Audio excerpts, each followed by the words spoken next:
O podcast que você ouve agora é uma produção da Central 3.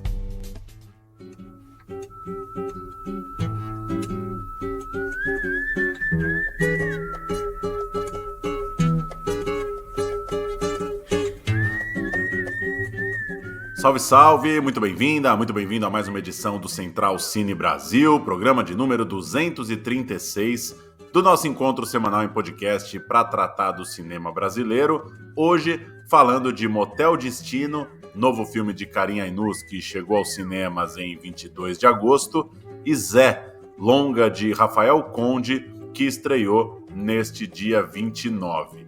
Sobre o Motel Destino, eu, Paulo Júnior, bati um papo com o roteirista Islan Esmeraldo. Na segunda parte do programa, o nosso Davi Correia conversa com Rafael Conde, diretor de Zé.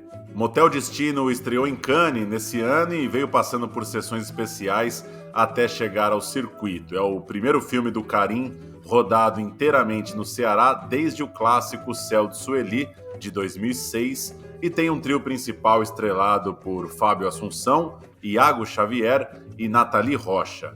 O Karim vinha rodando muito no estrangeiro, fez Firebrand no Reino Unido, Marinheiro das Montanhas e também Nardizá, na Argélia, Aeroporto Central, em Berlim, teve A Vida Invisível, que se passa no Rio, e Praia do Futuro, lá em 2014, meio no Ceará, meio também em viagem.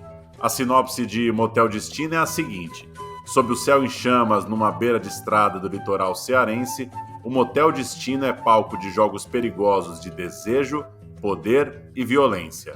Uma noite, a chegada do jovem Heraldo transforma em definitivo o cotidiano do local. Já o filme Zé teve como ponto de partida o livro homônimo escrito por Samarone Lima, escritor cearense que investigou a vida do militante em arquivos da repressão, entrevistas com militantes e familiares e amigos. Zé tem no elenco Caio Horovics, Eduarda Fernandes, Samantha Jones e Rafael Protzner, com a seguinte sinopse: José Carlos da Mata Machado, líder do movimento estudantil brasileiro, participa de um grupo de resistência contra a ditadura militar. Perseguido, deixa o conforto de uma vida burguesa para trabalhar com alfabetização e conscientização política no interior do Nordeste, na clandestinidade. É baseado numa história real. Zé é o terceiro longa de Rafael Conde, que dirigiu Fronteira em 2008 e Samba Canção em 2002, além de mais de 10 curtas. Começamos então com um Motel Destino num papo com o roteirista Islan Esmeraldo. Vamos ouvir. Como é teu nome mesmo? Heraldo. Parece nome de gente importante.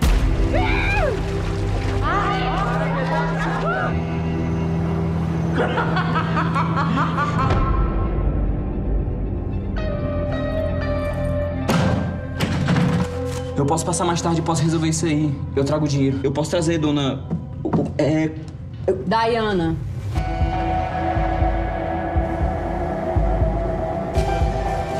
Ele te esperou até o último minuto, porra! Ele morreu por tua causa! Ele é meu irmão! Só preciso de um lugar pra ficar. Posso passar a noite aqui? Tudo bem, Islan? Como vai? Tudo bem, Paulo? Tô bem, e você? Maravilha. O Islan, queria até aproveitar a alegria da gente estar aqui com um roteirista. Acaba que a gente entrevista muitos diretores. E eu queria que você contasse um pouco da sua função, da sua parceria com o Karim. Ainda mais o Karim sendo conhecido por um cinema tão autoral e por uma produtividade muito grande, né? O Karim está lançando praticamente um filme por ano aí nas últimas temporadas. Como que se deu essa parceria sua com ele para esse filme? E como que surgiu essa história, no fim das contas, até a gente chegar agora no lançamento de Motel Destino? Eu conheci o Karim em 2014, quando eu participei de um laboratório no qual ele foi tutor, né? Foi um laboratório Porto Iracema das Artes, e ele foi tutor de um projeto meu. E a gente se conheceu lá durante os 5 meses em que ele me orientou, né?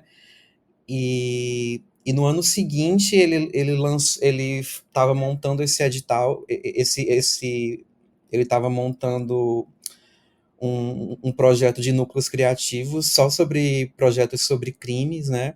E ele perguntou se eu tinha algum projeto, se eu gostaria de participar, se eu tinha algum projeto, né? Eu disse que não tinha nenhum projeto, mas que eu me prontificava a pensar em algum projeto sobre crime, assim, para participar. E aí o Motel Destino surgiu, assim, dessa vontade de eu trabalhar junto com ele, né?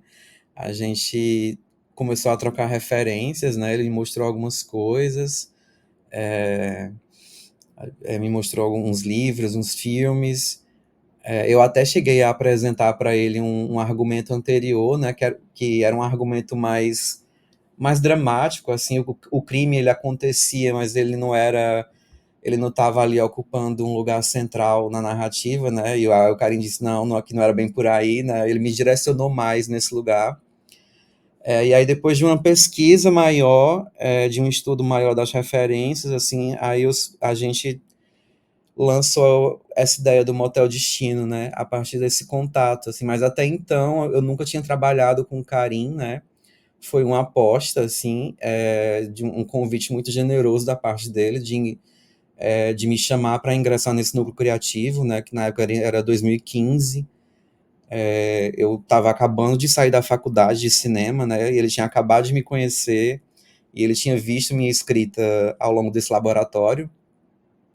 E aí foi uma aposta dele e foi, assim, uma dedicação da minha parte de querer mostrar também um pouco de serviço, assim, sabe? De querer mostrar o quanto eu estava afim de participar, o quanto o gênero me interessava também. Então, foi, assim, um encontro muito potente, sabe?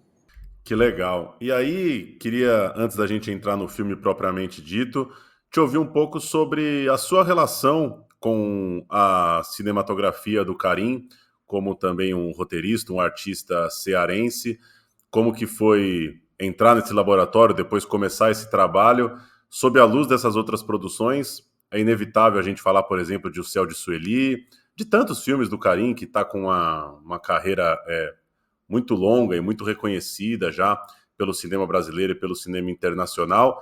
Como beber um pouco da fonte desse trabalho que já vinha sendo feito e também como desapegar, né? Como construir a sua própria história sem necessariamente ficar se influenciando por uma pegada de direção que ele já tem. Sim, quando eu conheci o Karim, né, quando eu entrei nesse laboratório, eu já era muito fã. Tinha essa relação, assim, um pouco de idolatria, né? Eu era apaixonado pelo Céu de Sueli, o Madame Satã, até mesmo os curtas dele, né, o Sims, assim, era um curta que eu adorava e tudo, que eu adoro, inclusive. Então, era um realizador que eu acompanhava, assim,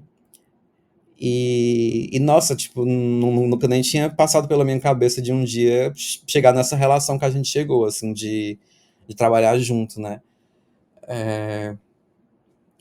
E aí, ao mesmo tempo, quando surgiu essa oportunidade, assim, eu acho que tanto era uma coisa nova para ele, assim, eu acho que ele estava numa incursão pelo cinema de gênero, né, uma vontade de fazer uma coisa muito diferente, quanto era uma coisa muito nova para mim também, né, tipo, até então as histórias que eu estava escrevendo eram de cunho muito dramático, muito pessoal, né, então foi um exercício de deslocamento também da minha parte, assim, de pensar uma história que tivesse, assim, alguma coisa a ver comigo, que me engajasse, que me desse um tesão de contar em alguma medida, né, mas que não tivesse o cunho pessoal das coisas que eu vinha contando até então, né. Então, eu acho que foi surgindo a partir daí, né, dessas conversas, assim. Acho que eu não olhei muito para as outras referências anteriores dele, né, porque eu acho que tinha um tom, assim, de um drama e de um melodrama, assim, que era muito diferente do tom do que a gente estava imaginando inicialmente para o Motel Destino, né? Ainda que o Motel Destino tem um pouco desse toque de drama, enfim, o final do filme, assim, algumas imagens do filme evoquem um pouco esse desejo de tocar o espectador, de emocionar, mas o mote inicial era um filme que causasse um impacto assim de suspense e que causasse uma excitação de assistir enfim, essas próprias características do thriller, né, que te deixasse inquieto assim assistindo, né, o que é que vai acontecer agora, o que é que vai acontecer agora, te deixasse o tempo todo, que era uma coisa que ele não tinha feito até então e que eu também não tinha feito, então era um pouco nova para nós dois, né? Então foi um estudo meio conjunto que foi sendo feito. Legal. E para a gente entrar um pouco na história, o Islam, esse personagem Heraldo que está precisando fugir ou se esconder ou também encontrar um rumo para a própria vida de forma mais ampla, e esse casal, Diana e Elias, queria te ouvir um pouco sobre como você foi desenvolvendo esses três personagens, né, que são o núcleo duro ali do filme de fato. E aí, até pegando um texto que o Karim escreveu, saiu no site da Piauí, ele fala muito sobre essa relação entre o Iago Xavier e o Fábio Assunção, um ator menos experiente, com uma figura muito experiente e de um rosto muito conhecido para um público geral brasileiro. Que isso impacta no trabalho de vocês? Então, ouvir um pouco da construção desse trio e dessa relação de atores em momentos da carreira e em rostos para o público em momentos tão diferentes. O surgimento desses personagens, assim... Bom, eu acho que o personagem do Heraldo, ele nasce muito... Ele já é, assim, um personagem que nasce junto com a própria história, assim, acho que ele vem junto com a premissa, assim, de querer falar sobre um personagem em fuga, né, e de um personagem que está vivendo uma situação de um certo desamparo, e que está em busca de mudar um pouco a história de sua vida, né, o curso de sua vida. Então eu fui desenhando esse personagem um pouco pensando nisso, né, e também muito pensando numa lógica, assim, de um personagem que está querendo mudar de um lugar, né, está querendo sair de sua cidade, assim, que também esse êxodo é uma coisa que me interessa muito, né. E aí a ideia era que esse personagem fosse um retrato de uma juventude também, assim, de um momento que a gente estava vivendo. Então, também foi assim, foi uma junção de uma pesquisa e de um desejo, assim, de falar sobre essa juventude, assim, de que tá todo mundo contra, parece que tá todo mundo torcendo contra, assim, de que não tem muito espaço para essas pessoas. E o Heraldo surgiu muito dessa vontade, assim, de falar sobre essa pessoa que parece que já nasce com o destino traçado, assim, né? E a Diana já foi também o surgimento da Diana já foi também junto com a premissa também, mas a Diana foi engraçado o nascimento dela, porque eu para escrever a Diana eu já pensei na Nathalie de cara, assim, isso é uma coisa muito curiosa. Um dos direcionamentos do Karim, na época que eu estava escrevendo, foi tipo, pensa em uma atriz assim para te ajudar a escrever essa história. E aí a primeira atriz que veio na minha cabeça para Diana foi a Nathalie, que era uma atriz que eu tinha conhecido fazia pouco tempo, que eu admirava muito, e que eu via algumas semelhanças com as minhas tias, assim, em algum lugar, pelo trabalho e pela aparência física também. Então eu comecei a projetar nesse corpo, assim, essa personagem, e comecei a desenhar um backstory também muito próximo do backstory das minhas tias, assim, sabe, em algum lugar, para desenhar essa personagem. E o personagem do Elias já foi, assim, esse forasteiro, assim, sabe, esse cara...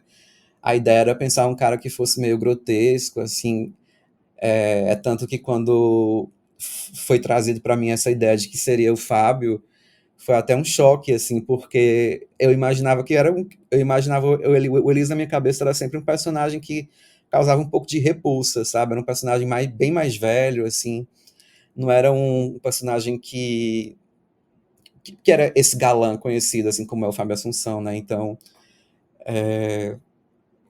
até eu me acostumar na minha cabeça a ver o Elias enquanto Fábio foi foi um tempinho, assim, mas depois que eu vi, assim, principalmente quando eu vi nos ensaios, assim, a coisa acontecendo, surgindo, foi muito mágico, assim, sabe? Ver a transformação e ver o próprio trabalho, assim, de como o Fábio construiu esse personagem, né? O quanto ele se dedicou, o trabalho de corpo que ele fez, assim, o estudo que ele fez, o desafio que foi incorporar esse homem, assim, sabe? Então esses personagens tiveram um pouco dessas curiosidades, assim, no surgimento deles, assim. É muito interessante esse contraste mesmo, né? Porque esse deslocamento da gente ter uma figura como o Fábio Assunção fazendo um personagem, como você disse, que poderia caminhar para um outro perfil, né? Para um outro estereótipo. Ao mesmo tempo, um jovem ator, imagino que o Iago tem 20 e poucos anos, devia ter até menos ainda, sei lá, seus 22 ali, 21 anos, 23 no máximo, na época das filmagens. É um contraste muito interessante. E você falou, Islan, da coisa do êxodo, coincidentemente, mas também graças ao trabalho de muita gente competente, a gente viveu um leque de vários lançamentos de filmes do Ceará, né? E eu falei desse mesmo tema, tanto com o Guto Parente, de Estranho Caminho, quanto com o Petros, de Mais Pesado é o Céu. Essa questão do êxodo, que passeia muito por esses filmes todos. A gente citou Céu de Sueli, onde a personagem está esperando o pai da criança que precisou ficar em São Paulo. Agora a gente tem um jovem querendo ir para São Paulo, tentar uma outra vida. O que esse tema do êxodo, e principalmente essa relação da sua geração, o que dá nessa geleia desse assunto entre sair do Ceará, entre ficar, entre voltar, esse tema que vira e mexe aparece nesses filmes e nesses mais recentes. A gente teve o Grace também, né, do Moura Mateus, uma personagem que tá em Portugal e tá pensando em voltar e precisa voltar para acertar as coisas. O que tem de particularidade para um roteirista do Ceará tratar desse tema? Eu vou falar do ponto de vista de uma pessoa que vive em Fortaleza desde 2011, né? Porque eu não nasci aqui, né? Eu nasci no interior do Ceará. Mas eu já moro aqui há tanto tempo que eu já sinto como se essa cidade fosse minha, né? E pelo menos, assim, tem horas que parece que a gente já esgotou as possibilidades de Fortaleza, assim, dá um pouco essa sensação. E às vezes dá vontade de você explorar o que é que tem de vida em outro lugar, sabe? O que é que outros lugares podem te oferecer. É por isso que eu acho que quando você viaja para outros lugares, às vezes é tão comum você encontrar, tipo, um cearense em outro lugar, sabe? Tipo, você encontrar um cearense trabalhando na França, por exemplo, numa cafeteria, assim. E às vezes é muito... Esse exercício de sair da cidade, às vezes até uma necessidade de você poder voltar para a cidade e se relacionar com ela de outra forma, sabe? De você, quando voltar, ter uma relação de afeto com ela diferente, assim, sabe? Tipo, melhor. Porque quando você fica aqui o tempo todo, parece que gera uma certa impregnação, sabe? Não sei, posso estar falando besteira, mas é o que eu sinto, sabe? Um pouco, assim, da minha experiência de Fortaleza, que já faz um tempinho, assim, eu tô com um pouco com essa sensação de que seria bom para mim, nesse momento, já passar uns dias fora, assim, sabe? Então eu entendo um pouco essa temática, isso está muito presente nos filmes do Léo, né, do Léo Moura Mateus também, então eu entendo, assim, um pouco um pouco de uma relação de um amor pela cidade, mas ao mesmo tempo é uma cidade que ela consegue ser um pouquinho ingrata com você em alguma medida, né? É uma cidade linda, acolhedora, mas ela... Às vezes você precisa dar um tempinho, porque a relação parece que pode ficar um pouco tóxica, assim, sabe? E diante de outro tema, o Islan, é inevitável que muito da divulgação do filme, entrevistas com atores, matérias, vão puxar muito por uma questão do sexo, do erotismo, desse calor ali entre os corpos, dessa tensão entre esses personagens. Queria te ouvir um pouco sobre isso, como é para o seu trabalho esse tema. Claro que muito disso parte de um conservadorismo, da impressão, né? Às vezes um comentário ali de alguém numa rede social de que o filme tem muita cena de sexo, sei lá, isso toma uma proporção como se a cena de sexo fosse algo anormal ou grotesco ou exagerada. Eu acho que está longe disso no filme de vocês. Mas, ao mesmo tempo, tem essa coisa do motel, que já é uma coisa que gera uma curiosidade, uma coisa muito brasileira, inclusive, de um voyeurismo, de uma fantasia. Acho que tem também uma pitada por conta do Fábio Assunção, que é uma figura que chama atenção, né? A gente acabou de falar dessa figura de um galã de novela conhecido e tal. Mas, enfim, queria saber de você a repercussão disso, como tratar disso. Em alguma medida, eu acho que um debate interessante, em outro, um debate meio careta demais também, mas na sua função ali de desenvolver essas cenas e de confiar, né, que vai dar química ali no elenco, que isso vai funcionar, que vai ficar interessante e natural de se ver na tela. Pra mim é muito natural falar sobre sexo e escrever sexo, assim, acho que tá em outros filmes meus, tá nesse, assim, eu acho que sexo faz parte da vida, assim, é como escovar o dente de manhã, assim, então, pra mim, eu não vejo como um tabu, assim, e eu honestamente eu não entendo, assim, e eu não faço muita questão de entrar nesse debate, assim, que é o que eu vejo as pessoas entrando, assim, tem muito sexo, não tem muito... Eu não sei se eu faço tanta questão de por exemplo, ir no Twitter procurar essas coisas, sabe? De ir atrás de saber o que é que as pessoas estão falando sobre isso, assim, isso não me interessa muito, assim, essa opinião conservadora, assim. Porque para mim é isso, é uma coisa natural, é como se respirar. Então, eu acho que o filme pedia, assim, eu acho que quando a gente escolhe falar sobre um motel, né, que é uma coisa muito brasileira, assim, a gente não falar sobre sexo não faz o menor sentido, assim. E é isso, eu acho que a ideia de trazer o filme para um motel, acho que foi uma coisa que teve desde o início, assim, foi um projeto que começou em 2015, e é isso, esse lugar que se torna um refúgio para esse personagem, assim, ser um motel, e a gente falar disso, não tem como não tocar no assunto, o sexo tá ali, assim, como extra-campo, como fora de campo, como, sabe... E eu acho que essa pulsão, ela move os personagens, assim, ela tá... esse desejo que eles sentem um pelos outros, assim, esse lugar tá... Eles parecem que eles meio que... É como se eles subtraíssem a vida desses personagens de alguma forma, e é através do sexo que isso é devolvido, em alguma medida, sabe? Assim, a gente vê que eles estão vivos ali por causa disso. Então, para mim, é muito importante ter... não sei se eu te respondi assim direito, mas é isso, para mim é muito natural, sabe? É como realmente como escovar o dente de manhã, sabe? Eu não entendo como é que uma cena de sexo choca e uma cena de violência, de um marido batendo numa esposa, vai chocar menos, assim, uma cena tipo de uma violência gráfica, como a gente costuma ver, assim, como é que isso não gera o mesmo impacto, assim. Sim. E ainda você citou o motel. Queria que você contasse um pouco sobre esse ambiente, de fato. O filme, ele tem essa coisa que chama muita atenção, né? Principalmente para quem não é da região, até para quem talvez não tenha uma relação tão próxima com belezas naturais, litorâneas. Isso sempre chama muita atenção. O filme começa num lugar deslumbrante, né?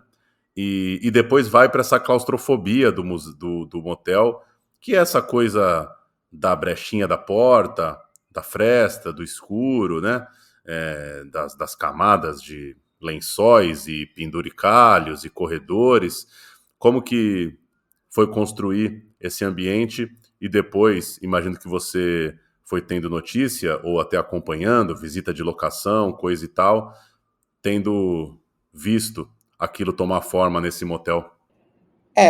Eu acho que a ideia de pensar, a ideia sempre foi pensar que lugar seria esse onde esse rapaz pudesse encontrar um refúgio, né? E pudesse encontrar ali uma espécie de núcleo familiar onde essa premissa pudesse se desenvolver, né? Essa premissa afetiva que a gente queria. E aí eu achei essa instituição, vamos falar assim, essa instituição motel, que essa coisa brasileira, me pareceu assim uma coisa muito caiu como uma luva, assim, sabe? Porque existe todo um espaço do motel que é um espaço que é restrito só aos funcionários, assim, e só aos donos, que é esse espaço do corredor, das áreas de serviços, que são espaços onde os clientes não circulam. E esse é um lugar onde você está protegido de alguma forma, né? Não é como uma pousada, não é como um hotel que você circula ali livremente pelos cantos. Não, no motel tem esse espaço que é restrito aos funcionários, né? Então, me pareceu o lugar perfeito para esse personagem ficar ali protegido e recluso por um tempo, né? E ao mesmo tempo, que pessoas são essas que têm um motel, né? Quem são esses donos, assim? Como é que você se torna um dono de um motel, né? E como é que isso, sabe? Como é que isso entra na sua personalidade, assim, ao longo do tempo, né? Como é que você passa a ver o sexo e a natureza humana, assim, ao longo do tempo? Então, para mim foi um achado mesmo, assim, pensar esse espaço, né, de pesquisar e descobrir que espaço seria esse, assim. Então, por exemplo, eu nunca tinha entrado nesse espaço de corredores, assim. Eu só entrei na parte da pesquisa do filme, isso é uma coisa curiosa. Então eu escrevi todo o roteiro projetando que esse espaço era dessa forma, assim, que existia um corredor onde só transitavam os funcionários e tal. E aí, quando eu entrei pela primeira vez num motel, que já foi na parte das visitas de locações, eu vi que era muito parecido com o que eu tinha imaginado, assim. Então isso foi muito curioso. E eu pude também acompanhar as filmagens do filme, né? Eu tive presente durante toda a filmagem, assim, e durante o período de pré-produção eu fui vendo também esse motel se transformando, assim. E é isso, uma coisa que eu gostei muito da característica da direção de arte do filme é que ela incorpora um pouco da paisagem do exterior, né? Então você perde um pouco da referência do exterior, das falésias do mar e de tudo mais que está ali, quando você entra nesse espaço mais claustrofóbico, mas aquilo está ali dentro de alguma forma, né? Aquela sensação da maresia, da poeira, da terra, aquilo está ali ainda de alguma forma, né? Nas cores, na imagem, nas plantas, assim, enfim, no figurino. Pra gente fechar, o Islam, Karim chegou a comentar que esse filme é parte de um início de uma trilogia. Não sei se você está envolvido com isso ou não e que você poderia nos contar. E de forma geral, se sendo um trabalho por aí ou não, o que você poderia comentar sobre seu trabalho, próximos filmes, ideias, vontades de escrever, de filmar? Sobre a parte da trilogia, eu ainda não posso comentar, assim, infelizmente. O meu próximo trabalho vai ser um filme chamado Rio, né? Vai ser um filme que eu vou co-dirigir com o Wilton Lacerda, a gente vai filmar próximo ano. E é muito engraçado, assim, porque foi um filme que surgiu em 2014, eu comecei a escrever em 2014, e foi justamente o filme que o Karim orientou nesse laboratório, onde a gente se conheceu, do Laboratório do Porto Iracema das Artes. Então, 10 anos atrás, assim, então é um filme que finalmente vai sair do papel, que a gente vai filmar ano que vem, com a Carnaval Filmes, e vai ser co-dirigido com o Hilton, e enfim, estou muito feliz que esse momento vai chegar. Esse é o próximo projeto, assim, que posso adiantar. Que legal, maravilha. A gente falou com o Islam Esmeraldo, roteirista de Motel Destino. Obrigado pelo seu tempo, por compartilhar aqui algumas ideias sobre o trabalho e a gente segue acompanhando daqui e se fala numa próxima. Obrigado, Paulo. Foi um prazer enorme estar aqui, viu? Valeu. Tu sabe que tu tá protegido aqui, né?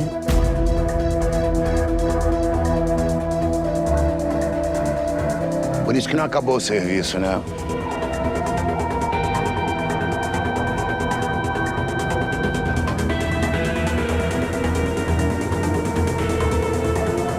Gosta de ficar espiando? E agora, no segundo bloco, a gente trata de Zé no papo do nosso Davi Correia com o diretor Rafael Conde. Atenção. Mas me diga, como é que o Zé Carlos está? Atenção. Ele mandou uma carta pra vocês. O senhor presidente da República deixou a sede do governo. Mãe, o que a velha Ieda fez por mim nunca me pareceu tão importante como agora, quando eu já volto a participar da luta e tenho de permanecer como clandestino, longe de você e do pai. A liberdade.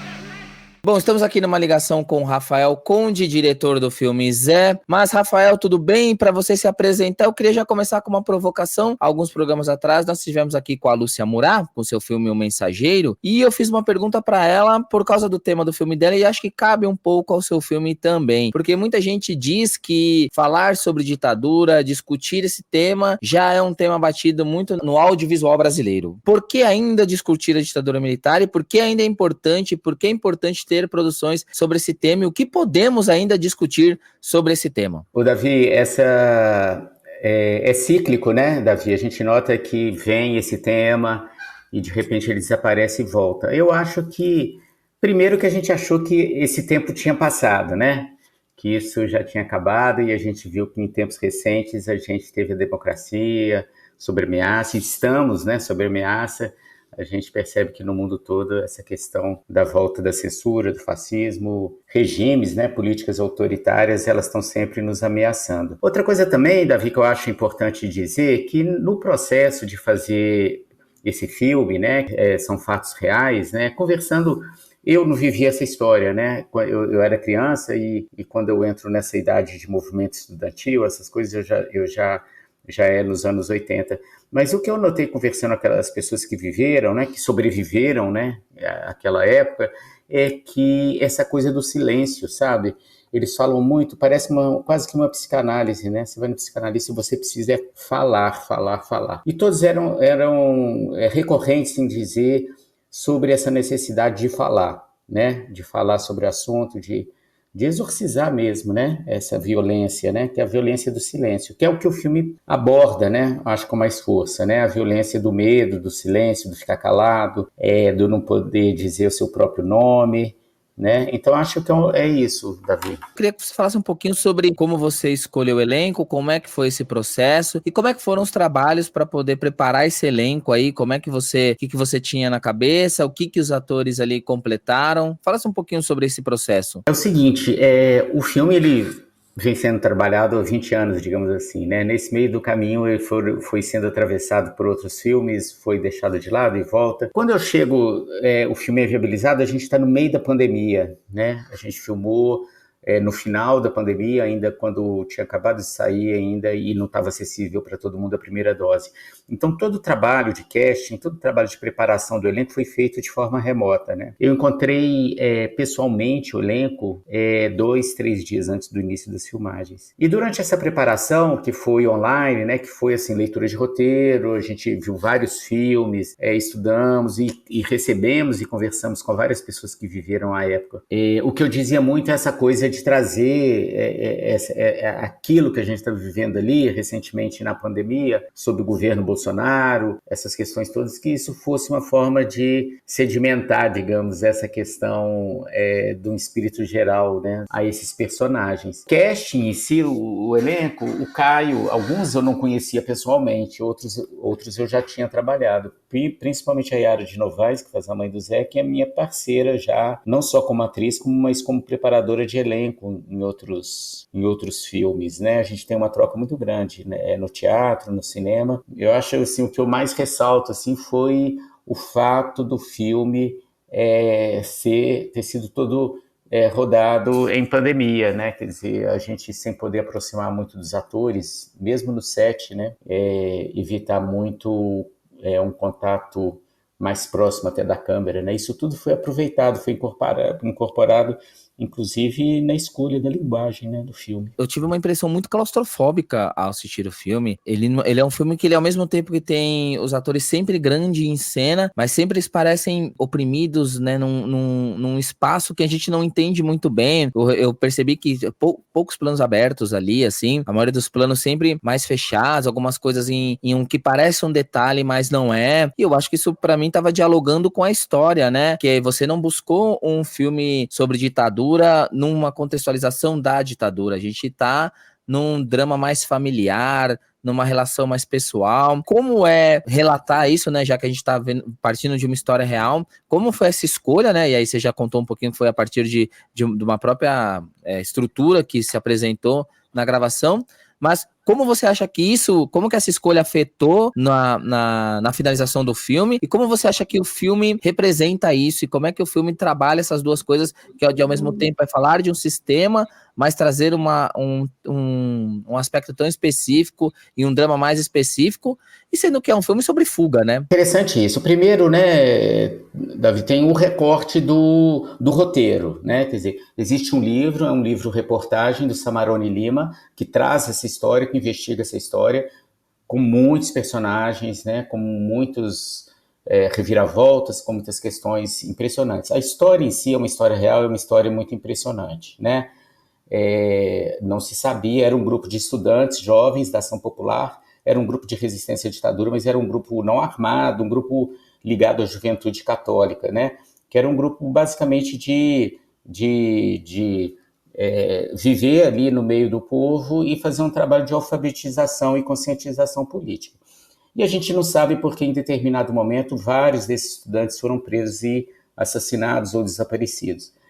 O filme pega esse tema real e parte para esse universo muito particular da vida íntima desses estudantes, né? Todos os atores ali têm a idade desses personagens da história real, 20 e poucos anos, né? E a história desse relacionamento com aquela situação de medo, de fuga, de clandestinidade, né?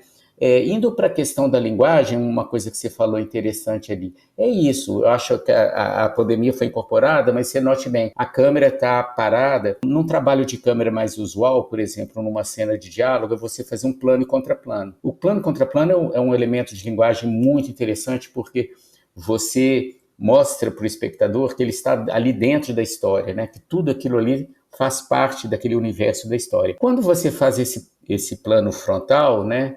Eu costumo dizer assim, não é necessariamente isso, mas assim, quando você coloca os atores contra a parede, não sei se você nota, mas vai andando o filme e todas as cenas, os personagens, às vezes, eles olham um pouquinho para fora do quadro, para saber se eles estão sendo vigiados ou não. Isso vai sendo construído e eu acho que é isso que vai...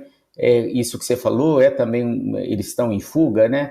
Vai criando essa tensão que eu acho que é trabalhada de forma mínima, digamos assim, mas ela vai crescendo, né? E vai criando esse ambiente mesmo de medo, de sufocamento, né? Então eu acho que teve essa elaboração, né? Eu acho que que o filme... que era o que o filme queria passar também, né? Uma forma de violência que não fosse aquela violência mais direta, explícita, né? Da tortura física, né? Então acho que é mais uma questão de trabalhar pela linguagem, é uma questão mais de tortura psicológica, né? De medo, de silêncio, né? De não poder fazer isso, não poder se comunicar, né? Porque eles nunca têm notícia de nada, né? Quer dizer, era uma época também muito louca, né? Se comunicavam por cartas, então era um pouquinho isso que fala. Essa questão de como se convencionou só falar, nossa, o filme quebra a quarta parede. E eu notei que, na verdade, eu até brinquei assim, não sei se o filme necessariamente ele quebra a quarta parede, ou se ele cria uma nova parede, né? Porque, como você falou, essa questão do olhar, em alguns momentos eu me senti como se eles estivessem dividindo, né? Quando a gente começa, principalmente os relatos ali sobre o dia a dia, como se ele estivesse dividindo comigo, né? Com o telespectador ali. Só que, ao mesmo tempo, em algum momento, eu não sei se ele me enxerga como um cúmplice do que ele luta, seduta ou como alguém que pode, de alguma forma, atraí-lo. E os atores, acho que começam a fugir da gente, né? Isso foi uma escolha mesmo, assim? Você desde o começo pensava isso ou foi ao ler o livro que isso veio? Ou também teve essa questão de, poxa, eu precisei adaptar com características que eu tinha, mas já tinha essa ideia, assim, do olhar ser tão guiado? Sim, eu acho que essa questão mesmo desse confinamento, né, dessa opção mesmo que já vinha do roteiro, sabe, Davi? É diferente, né, porque o livro é uma reportagem, conta-se, né, fala dos personagens que viveram, não tem essa abordagem, né, de uma roteirização, digamos assim, né, no roteiro ainda não tem um trabalho de câmera. Na encenação tinha isso também. Eu acho interessante essa questão de quebra da quarta parede. Eu também acho que não, sabe, Davi? Eu acho que o fato de, em algum momento, o protagonista ele olhar e falar para a câmera, ele está procurando alguém para ter como interlocutor, né? Porque eles não podem se comunicar, né? Quer dizer, eles não podem falar, né? Então, eu acho que é um pouquinho assim. Eu acho a quebra da quarta parede, né? Uma coisa mais...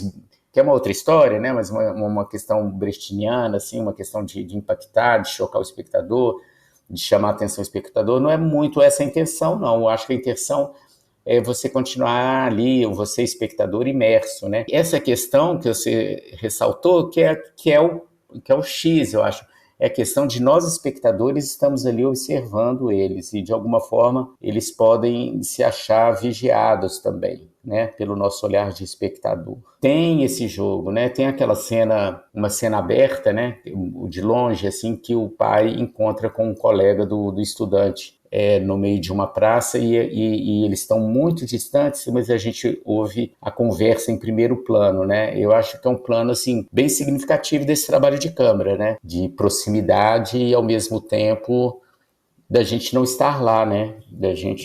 A gente, espectador, a gente vai ficando um pouquinho agoniado também de não poder estar junto ali, né? De não poder dizer para eles alguma coisa, né? O que seria efetivamente uma quebra da quarta parede, né? Do observar, que ali parece até que você tá em cima da árvore, né? Porque aparece um braço da árvore, a gente não sabe se a gente tá numa bancada, se a gente tá no andar de cima, ou se a gente tá na árvore analisando eles. E a questão do som também, que é mostrar em algumas cenas, a gente não ouviu o áudio como se nós estivéssemos gravando também, né? Por isso que eu acho que passa essa ideia de, será que nós somos colegas deles? Será que nós somos a pessoa que vai entregar? Eu gostei, achei bem interessante isso. E aí eu fiquei com uma dúvida agora, assim, existiu algo no livro ali, coisas que você viu que não tá no filme, que você gostaria de estar e por algum motivo não tá? Sim. Tem uma peça agora, dirigida pela Yara de Novaes, que faz a mãe do Zé no filme. Ela fez com a Andréa Beltrão, essa atriz, né? Que estava aí uma novela da Globo aí agora. E ela faz um personagem que chama Mércia Albuquerque, que é uma advogada de presos políticos do Nordeste que descobriram os diários dela e chama Lei de Tempestade. A peça ela ficou um mês só em cartaz, porque a atriz teve que gravar, e já está indicada aí agora em São Paulo ao Prêmio Michel. E você vai ver porque fazia parte desse, digamos assim, essa personagem também estava no filme. Quando termina o filme, o pai, que é um jurista conhecido, e ele consegue publicar matérias no exterior, e ele consegue essa advogada lá do Recife, já conhecida por defender presos políticos, a Mércia Albuquerque, para procurar o corpo do filho. Isso tem no roteiro. Essa questão mesmo de pandemia, essa questão, a gente não filmou essas cenas. E depois a Yara, que conhecia essa história, né, trabalhou no filme, a gente discutiu, conhecia o livro, ela tomou posse desses diários e fez essa peça chamada Lei de Tempestade, que é um desdobramento do filme. Isso para te dizer, que é da sua pergunta, que o livro do Samarone, ele está inclusive reescrevendo o livro, colocando mais dados, tem um universo muito maior. A história, as peripécias, essa questão da traição dentro da família é muito maior que isso, né? O filme, o roteiro, ele traça, e não poderia ser de outra forma, um recorte, né? Não daria conta de abraçar tudo. Você, além do trabalho, você tem um trabalho da docência, né? Eu queria saber, se você passasse esse filme para seus alunos, que lição você gostaria de passar para eles em cima disso? Que pergunta específica você faria, ou que ponto você colocaria para eles prestarem atenção ali, para dizer, olha, analisem o meu trabalho ali. Eu fiquei muito curioso pensando nisso, assim. Bom, eu, Davi, sou professor de cinema, então teria esses dois olhares, né? Um olhar específico técnico, né? De de realização, de mise-en-scène ali, de trabalho de câmera, de montagem, roteiro, realização, e teria também a questão simples, né, que é uma missão dos filmes, né, estar nas escolas, causar algum tipo de reflexão, e seja a escola que for, seja até secundarista e universidade. Eu acho, Davi, porque você é professor também, isso é interessante, é um filme para eles, sabe? Para os alunos que nós somos também, né? A gente já foi estudante, a gente já foi mais jovem, a gente já foi aguerrido nessas questões de lutar por uma utopia, por uma causa, né? Então eu acho que é mais essa questão da entrega, assim, né? Eu acho que a grande questão é como a juventude hoje, tendo acesso a zilhões, né?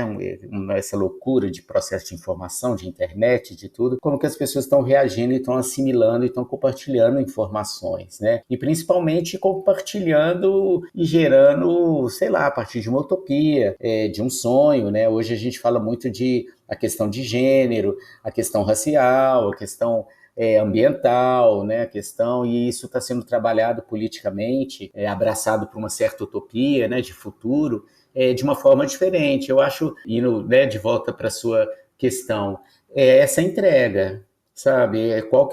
Eu luto por o quê? Né? Por quê, né?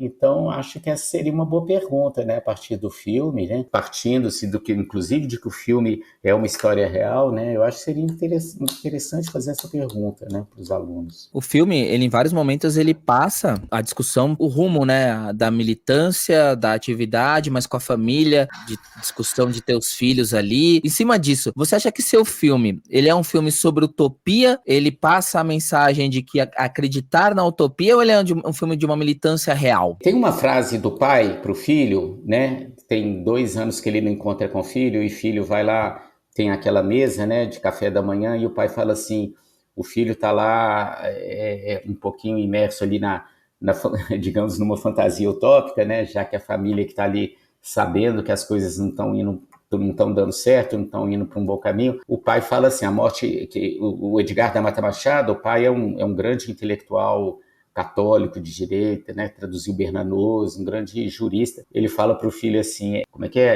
a utopia, né, a morte da utopia, a morte da história, você acredita, a gente acredita. Eu acho que é essa mensagem, também nessa pergunta que você colocou. Eu acho que, Davi, né, não sei se você tem filho, assim, eu não tenho filho, mas é isso, né, eu acho que sem utopia, sem um projeto, né, desde essas questões individuais, né, de liberdade individual e até, né, um projeto de um país, né, de uma construção coletiva, passa pela utopia, né, passa por uma construção, porque senão a gente para, né, senão o mundo para. A gente está um pouquinho, né, Davi, nesse momento, essa sensação de fim de mundo, né, cara, tá tudo voltando, guerra, fascismo, planeta aquecendo, então a gente fica... né? Mas a gente tem que seguir em frente, né? E tem que ser aguerrido, assim, porque o futuro está na mão da meninada, né? O futuro, quem vai construir é a meninada. Então, acho que um pouco é isso. Eu acho que a minha visão é por aí, assim. E tem que acreditar, porque esses meninos que morreram lá, esses meninos da ação popular, foram, quer dizer, tem o Zé, mas, sei lá, pelo menos uns 15... o Zé foi o único que teve o corpo devolvido para a família. Os outros estão todos desaparecidos, né? O Onestino Guimarães, lá de Brasília, o Gildo Lacerda, na Bahia, o Paulo Stuart Wright, que era molecada de 20 e poucos anos, né? E foram assassinados, né? Ou desaparecidos. Mas eu acho que valeu a luta, né? Quer dizer, eu acho que algo se transforma, né? Sempre. Né? Inclusive no começo dessa cena, né, que ele fala, ele já começa falando, né, a morte da história, e aí ele dá uma balançada, assim, né? E é interessante porque a gente vê tanto ele balançando a cabeça nessa expressão, a gente não vê o rosto do pai, né? Mas a gente imagina a expressão que o pai tá fazendo olhando pro filho, mas a gente vê a reação dele, né? Do Zé vendo o pai falando isso, assim. Acho que essa, pra mim, é uma das cenas mais tocantes, junto com a cena em que a Beth fala assim, eu criei filho pra isso, pra fazer revolução, pra um mundo melhor. Quando a gente sempre tem a ideia de que ao ter os filhos, a gente vai, eu sou pai, né? Fiquei pensando muito nisso, de que mundo que a gente quer, assim, de toda essa apresentação, também não vou me alongar aqui, porque senão a gente teria 5 horas. Eu gostaria de ter 5 horas com você para falar do filme, porque tem muitos aspectos interessantes desse detalhe. Em cima disso, eu queria uma pergunta mais aberta mesmo, assim. Queria que você falasse quais são seus planos daqui para frente, se você acha que esse tema ali que você encontrou, que você conseguiu trabalhar, e que você já contou um pouco ali, que ficou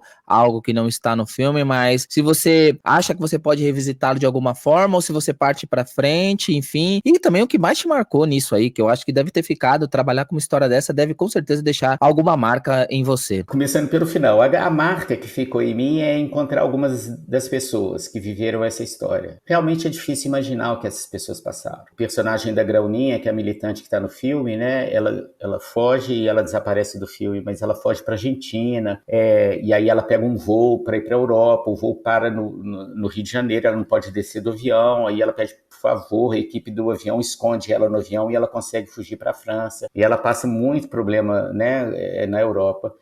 Então eu acho que é isso, assim, é encontrar essas pessoas e ao mesmo tempo que você faz o filme, que você entra numa história, né, e toda vez que você entra numa história, né, para fazer um filme numa história real, você deixa um vestígio que é você, né, que é um pouquinho você diante dessa história. Então eu acho que é um pouquinho essa impressão. E cinema, eu gosto muito de cinema, apesar da vida de professor de universidade tomar grande parte do meu tempo, eu tenho essa felicidade de trabalhar na universidade com cinema, então eu não estou me desviando muito ali do meu assunto, do meu meio, mas então é isso, né? Vamos para frente, fazer novos projetos. Eu não sei se eu tenho uns 2, 3 projetos, eu não sei se seria efetivamente o mesmo tema. Bom, conversamos com o Rafael Conde, quero agradecer pelo seu tempo, por ter tirado um tempo para conversar com a gente, numa conversa muito bacana, né? Eu confesso que deixei várias perguntas de lado, porque conforme você foi falando, você foi me abrindo outras possibilidades, então acho que valeu muito a pena. Fica aqui, então, as minhas palavras de agradecimento. Muito obrigado a você, muito obrigado pelo seu filme e nos vemos numa próxima aí. Até mais. Tchau, tchau. Obrigado.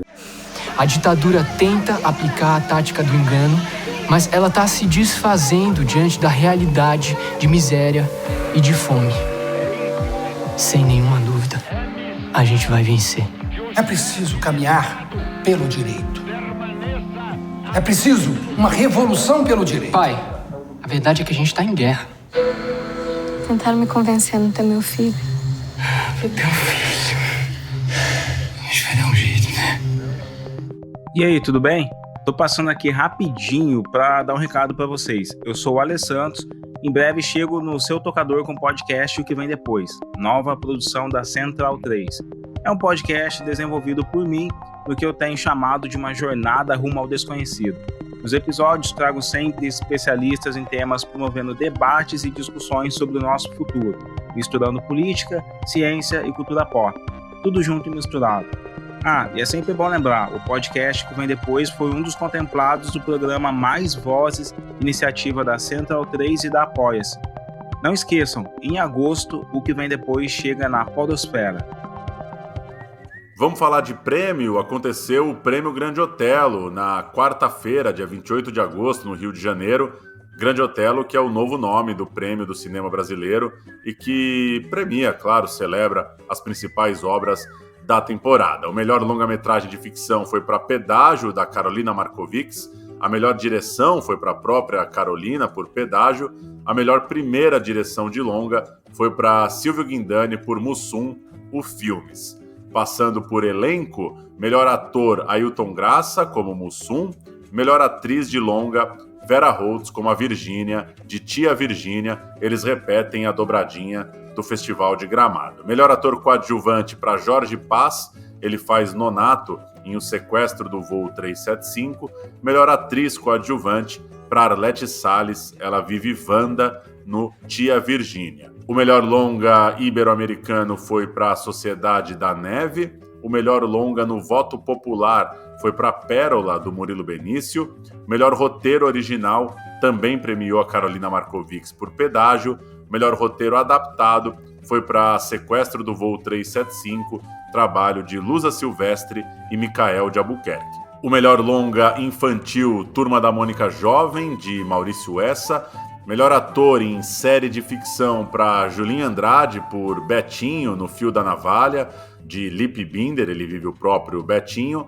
Melhor atriz em série de ficção, a Alice Carvalho, na grande Dinorá de Cangaço Novo, que levou também o prêmio de melhor série brasileira de ficção, trabalho do Fábio Mendonça e do Ali Muritiba. Melhor curta de ficção, A Menina e o Mar, de Gabriel Melim. Melhor longa de animação, Perlimpes, do Ale Abreu. Melhor série de animação, Esquadrão do Mar Azul, do Rubens Belli. Melhor curta de animação, Mulher Vestida de Sol, da Patrícia Moreira. O melhor longa doc foi para Elise Tom, Só Tinha de Ser Com Você, filme do Roberto de Oliveira e do João Tobi Azulay. E a melhor série de documentário para O Caso Escola Base, uma direção geral do Paulo Henrique Fontinelli.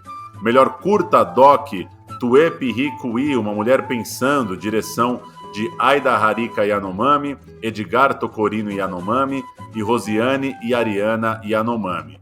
A melhor montagem para O Sequestro do Voo 375, trabalho de Lucas Gonzaga e Gustavo Vasconcelos. Melhor fotografia para O Rio do Desejo, trabalho de Adriano Tegido. Melhor efeito visual, também para Sequestro do Voo 375, com Marcelo Cunha e Joaquim Moreno. E o filme também leva melhor som, Sérgio Scliar, Miriam Biderman e Ricardo Reis, e direção de arte para Rafael Roncone, todos de O Sequestro do Voo 375.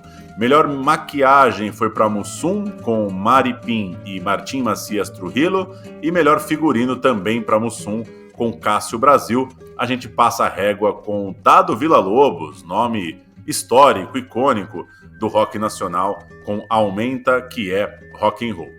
E a Academia Brasileira de Cinema anunciou os longas inscritos para tentar representar o Brasil no Oscar, prêmio de melhor filme internacional. São os seguintes: A Metade de Nós, do Flávio Botelho, Ainda Estou Aqui, do Walter Salles, Cidade Campo, da Juliana Rojas, Estômago 2, de Marcos Jorge, Levante, de Lila Hala, Motel Destino, de Karim Ainus, Ninguém Sai Vivo Daqui, de André Ristum, O Sequestro do Voo 375, do Marcos Baldini, Saudade Fez Morada Aqui Dentro, do Haroldo Borges, Sem Coração, de Nara Normandi e Tião, Vermelho Monet, do Alder Gomes, e Votos, da Ângela Patrícia Heininger. Vários desses com programas, conversas aqui no Central Cine. E a gente fecha com as estreias da semana, além de Zé, os seguintes filmes: Estômago 2, O Poderoso Chefe, do Marcos Jorge.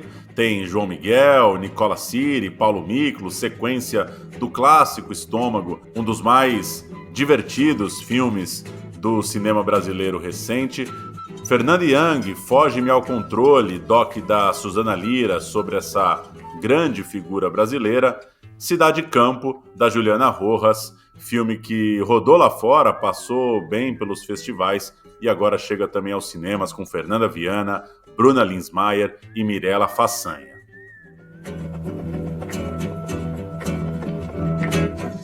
Então é isso, Central Cine Brasil fica por aqui. A gente chega toda semana numa produção da Central 3 e a gente tá lá no Instagram em Central Cine Brasil. Até a semana que vem. Tchau!